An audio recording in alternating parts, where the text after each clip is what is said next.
The great conflict of the ages is about to intensify. But remember the words of Jesus. In me ye might have peace. In the world you shall have tribulation. But be of good cheer.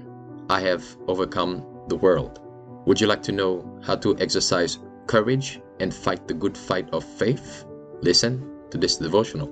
Conflict and Courage, a daily devotional by Ellen G. White. An inspired resolution.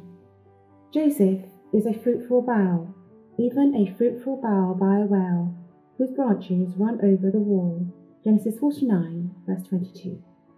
Joseph regarded his being sold into Egypt as the greatest calamity that could have befallen him, but he saw the necessity of trusting in God as he had never done when protected by his father's love.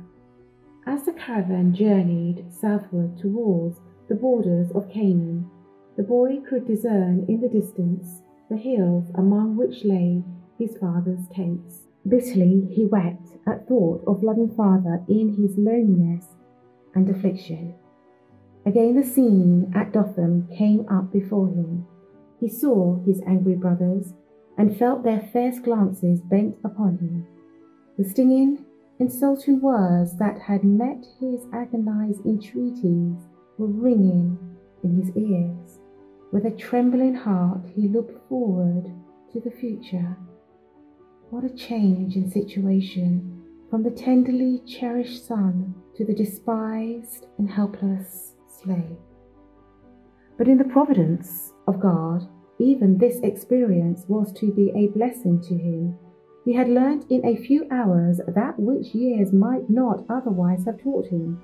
His father, strong and tender as his love had been, had done him wrong by his partiality and indulgence.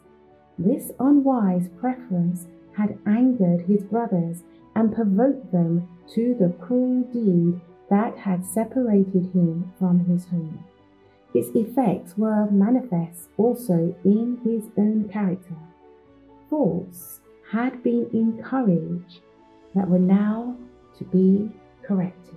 His thoughts turned to his father's God. In his childhood he had been taught to love and fear him. Often in his father's tent he had listened to the story of the vision that Jacob saw as he fled from his home an exile and a fugitive. His soul thrilled with a high resolve to prove himself true to God under all circumstances, to act as became a subject of the King of Heaven. He would serve the Lord with undivided heart. He would meet the trials of his lot with fortitude and perform every duty with fidelity. One day's experience had been the turning point in Joseph's life. Its terrible calamity had transformed him from a petty child to a man, thoughtful, courageous, and self-possessed.